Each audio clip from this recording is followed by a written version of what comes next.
नमस्कार दोस्तों स्वागत है आपका मेरे इस YouTube चैनल में। और आज हम बात करने जा रहे हैं जो लोग गर्दन के प्रॉब्लम से सफ़र करते हैं या कंधों की, उनके लिए ये वीडियो रहेगा। तो पहले हम बात करते हैं कि बहुत सिंपल भाषा रहेगी इस वीडियो की, हमेशा की तरह। तो हम बात कर रहे हैं कि आपकी नेक और शोल्डर जब दिक्कतें आने लगती हैं तो हमें क्या करना चाहिए और दिक्कतें क्यों आती हैं। देखो दोस्तों, कभी आप अपनी पुरानी फ़ोटो देखना, आपकी बचपन की होगी या 15 से 20 साल के बीच में होगी, तो आपका जो ये नेक पोर्शन है ये लंबा दिखेगा। क्योंकि जब हम एक एज के बाद जब बढ़ते हैं तो धीरे धीरे क्या होता है कि हमारा जो प्रेशर है वो ऊपर से नीचे की तरफ पड़ता है, तो हम बन जाते हैं सैंडविच। क्योंकि धरती आपको पता है कि नीचे की तरफ खींचती है और हमारा जो कॉस्मिक के ऊपर वो प्रेशर लगाता है ऊपर से नीचे की ओर। तो होता क्या है कि हम लोग धीरे धीरे क्या है आगे की तरफ फैल जाते हैं, मोटापा बढ़ने लगता है, हमारे हिप्स हैवी हो जाते हैं, हमारे यहाँ फैट जमने लगता है, हमारी नेक छोटी हो जाती है। तो होता क्या है, ये आप इसको याद रखें कि ये मैटर नहीं करता कि आपकी नेक कितनी लंबी है। उनको भी स्पॉन्डिलाइटिस होता है, उनको भी दिक्कतें होती हैं, उनको भी कंधों में पेन होता है। तो मैटर करता है कि हम क्या करें, क्योंकि एज के बाद हमारी बॉडी श्रिंक करने लगती है, फैट बढ़ने लगता है, मसल्स की कोई आंख नहीं होती है, मसल्स अपने काम करती है। और जैसे जैसे आपकी बॉडी काम करती है, आपके फंक्शंस जैसे रहते हैं, वैसे वैसे मसल्स ग्रो करके आपकी बॉडी को जकड़ लेती है। तो इसलिए बोलते हैं कि हमें जॉइंट मूवमेंट और एक्सरसाइज ज़रूर करनी चाहिए, जैसे कि आप योग कर सकते हैं, क्योंकि स्ट्रेचिंग बहुत ज़रूरी है, जॉइंट मूवमेंट बहुत ज़रूरी है।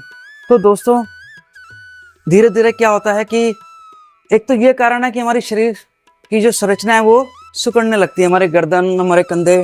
तो आप देखेंगे कि हमारी ये पेट जमने लगता है या किसी भी तरह की प्रॉब्लम शुरू हो जाती है अपने हमारी कोहनियों में और हमारे कंधों पे। तो हमारी जो एक फ्लो होता है बॉडी के अंदर वो नहीं होता, और हमारी एनर्जी भी ब्लॉक हो जाती है अगर हम कुछ करते नहीं है। तो स्टिचिंग करनी चाहिए। दूसरी बात, आपका जो नर्वस सिस्टम है, अगर आप टेंशन लेते हैं, स्ट्रेस लेते हैं, तो क्या होता है कि आप धीरे धीरे आपका जो इम्यून सिस्टम वीक हो जाता है, नर्वस सिस्टम।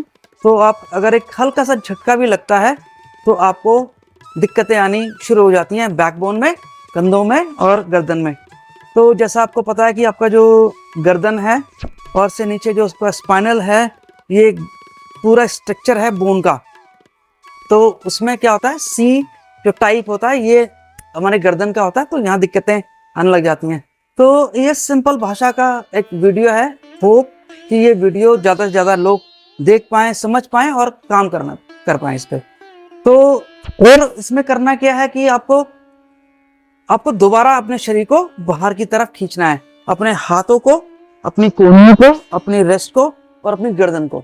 तो आपने क्या करना है, सिंपली भाषा में कहें तो आपने स्टिचिंग करनी है गर्दन के लिए भी और कंधों के लिए भी। तो आपकी ये 10-15 दिन करेंगे तो आपको फर्क महसूस होने लगेगा। तो आपने करना क्या, जैसे आपने आपकी जो नेक है, आपने इस नेक को बाहर की तरफ खींचना है। तो इस तरह से कर सकते हैं, इस तरह से खींचें और फिर आप इस तरह से खींचें, स्टिच करें ऐसे।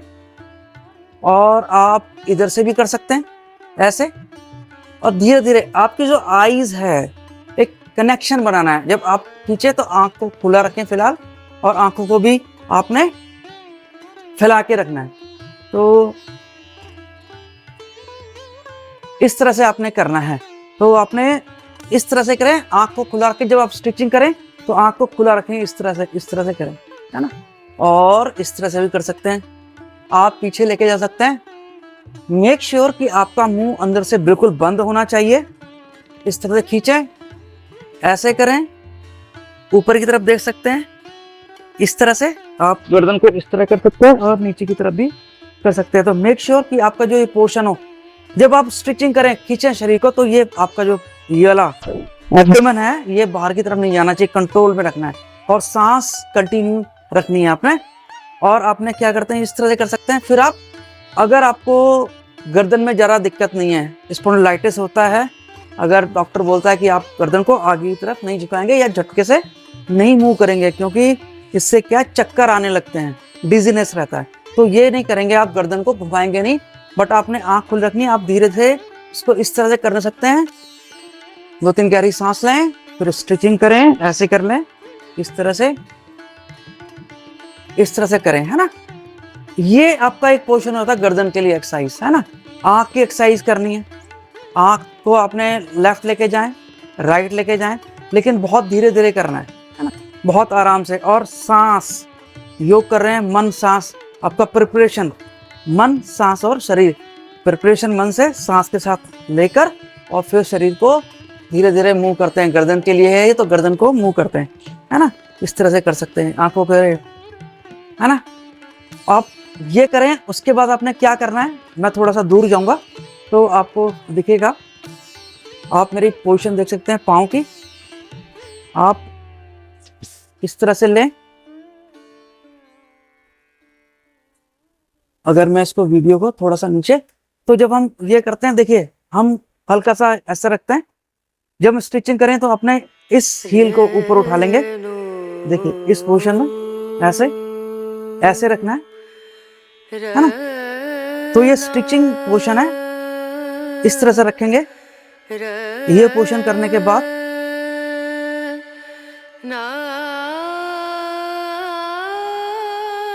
आपने हील उस तरह किया और इस तरह से आपने स्टिचिंग करनी है।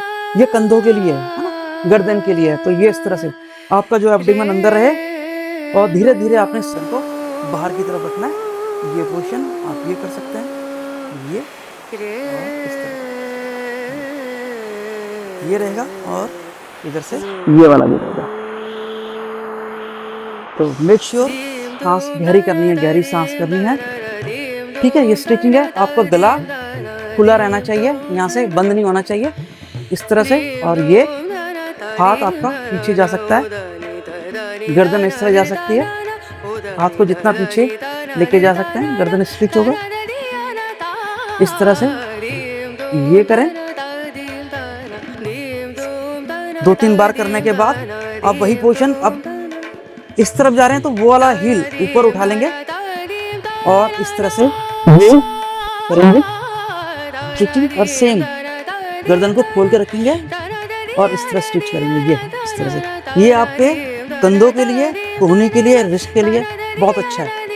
इस तरह से ये करेंगे, ये करेंगे और ये करेंगे।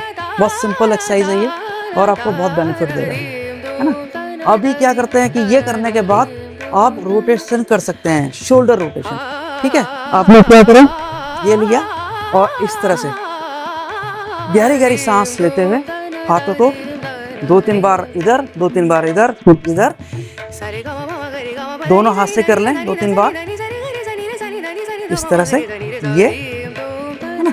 और फिर एक रिदम बनानी है, फिर आपने दोनों हाथ से करना है, ये इस तरह से गहरी गहरी सांस, जैसे आप स्विमिंग कर रहे हैं। आप कंटिन्यू कर सकते हैं 4-5 बार, या एक बार इस तरह से, एक बार इस तरह से। मेक श्योर कि आपका जो फ्रंट है ये आपको कंट्रोल में रहे, है ना। ये इस तरह से अपने बॉडी को मूव करना है, दोनों हाथ से भी कर सकते हैं, इस तरह से करें तो ये आपकी नेक और शोल्डर, आपकी एल्बो, आपकी रिस्ट के लिए बहुत अच्छी एक्सरसाइज है। तो ये करेंगे। इस तरह से आप क्या कर सकते हैं कि आप दोनों हाथ से ले रहे हैं, एक बार अगर आप लेफ्ट जा रहे हैं तो राइट हील को ऊपर करके आप ऐसे बंद सकते हैं, इस तरह से भी कर सकते हैं। जब भी आप स्टिच करें आपने गर्दन को ऐसे नहीं करना है, ओपन करना है, आंखों को खोल के रखना है और ब्रीदिंग कंटिन्यू करनी है ना, स्टिच करके इस तरह से। तो ये आपकी नेक को बाहर की तरफ खोलेगा, आपके गले को बाहर की तरफ खोलेगा, आपके जो हेड है पूरा ये बाहर की तरफ खुलेगा और कंधों को खोल के रखेंगे इस तरह से, है ना। इस तरह से ये पोर्शन जाएगी। आप शोल्डर रोटेशन कर सकते हैं, इसमें मिक्स कर सकते हैं। तो 2 एक्सरसाइज बहुत इंपॉर्टेंट है। तो इस तरह से आप अपने कंधों के दर्द में, आपके नेक के लिए कर सकते हैं। इससे आपका जो शरीर है वो खुलेगा, आपके कंधे फ्लेक्सिबल हो जाएंगे, एक अच्छा रोटेशन मिलेगा आपको, है ना। जिनको ये कंधे दिक्कतें होती हैं उनके लिए बहुत बढ़िया है, जिनको एल्बो प्रॉब्लम होती है उनके लिए बहुत बढ़िया है। तो आपने इसको ध्यान में रखना। आपकी चीज़ें सही होंगी तो आपको हर चीज़ बेनिफिट देने लगेगी, लेकिन आपने इसको प्रॉपर सिस्टम से करना है, योग को योग की तरह करना है, मन, सांस और शरीर का एक रेशो बना के चलेंगे, तभी जाके आपको बेनिफिट मिलेगा। तो आपने इसको याद रखना है। तो अगर ये चीज़ याद रखेंगे तो आपको सब चीज़ें ठीक होने लगेंगी। तो और आपने ध्यान रखना है कि कंधों के लिए बहुत ज़्यादा आप लोड नहीं लेंगे। आपने अगर योग करते हैं तो आपने शोल्डर स्टैंड नहीं करें, क्योंकि अभी क्या है कि आपको बहुत सारी चीज़ें वो टीचर सिखाएंगे जो योगा को जानते नहीं हैं। तो आपने याद रखना कि शोल्डर स्टैंड नहीं करें, पाम स्टैंड नहीं करें, जब तक आपका शरीर ना पूरा ढंग से खुले। तो आपने इसको याद रखना है। तो ये चीज़ें आपको याद रहेंगी तो आपको बेनिफिट जल्दी मिलेंगे। जो ज्ञान है वो प्रॉपर वे में लिया जाए। किताबों से पढ़ के ज्ञान नहीं आता, योग तो कम से कम नहीं आता है। तो इसको आप ध्यान रखेंगे तो आपको बेनिफिट मिलेगा। तो आपको वीडियो पसंद आए तो उसको लाइक और सब्सक्राइब करें, और आपको कोई भी सजेशन होता है तो सजेशन दें। और फिर मिलते हैं हम नेक्स्ट वीडियो में नेक्स्ट टॉपिक के साथ। तब तक के लिए इजाज़त, नमस्कार।